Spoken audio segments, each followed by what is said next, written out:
সহধর্মিনী উম্মে আহমেদ শিশির দুই কন্যা পুত্রকে গ্যালারিতে রেখে সিপিএলের মাঠে সাকিব আল হাসান। টাইগার অলরাউন্ডারের আউটে তো মাথায় হাত শিশিরের, মেজাজ হারান সাকিব নিজে। ফিল্ডিংয়ে নেমে দারুণ একটা ক্যাচে মন জয় করলেন সবার। ফ্যালকনসের অধিনায়ক ইমাদ ওয়াসিম বোলিংয়ে পর্যাপ্ত সুযোগ দেননি বাংলাদেশি অলরাউন্ডারকে। ফলে টি-20তে 500তম উইকেটের মাইলফলক স্পর্শ করার অপেক্ষা আরও বাড়ল সাকিবের। শুক্রবার ভোরে সিপিএলে সাকিবদের দল অ্যান্টিগা অ্যান্ড বারমুডা ফ্যালকনস মাঠে নামে। টস হেরে সেন্ট কিটস অ্যান্ড নেভিস প্যাট্রিয়টসের বিপক্ষে ব্যাট করতে নেমে শুরুতে চাপে পড়ে যায় সাকিবদের দল। মাত্র 65 রানের মধ্যেই এক হালি উইকেট হারায় ফ্যালকনস।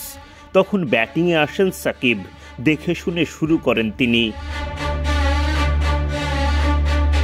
যদিও এদিন ব্যাট হাতে তেমন সুবিধা করতে পারেননি টাইগার অলরাউন্ডার। ওয়াকার সালাম খেইলের বলে জেসন হোল্ডারের হাতে ক্যাচ দিয়ে বিদায় নেন তিনি। এমন আউটে নিজের ওপরই বিরক্ত হতে দেখা যায় তাকে। ওদিকে গ্যালারিতে বসে থাকা সাকিবের সহধর্মিনী শিশির হতাশ হয়ে পড়েন। 16 বল উইকেটে টিকে থেকে 11 রান করে মাঠ ছাড়েন টাইগার অলরাউন্ডার।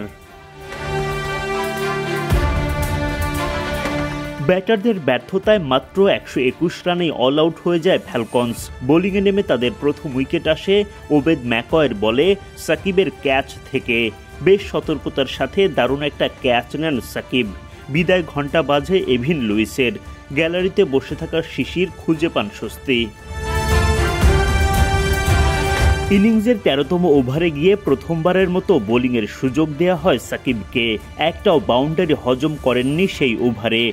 6 বলে টানা 6টি সিঙ্গেলে 6 রান খরচা করেন সাকিব। ওই এক ওভারই বোলিং করার সুযোগ পান। তার দল ফ্যালকনস হেরে যায় 6 উইকেটের বড় ব্যবধানে।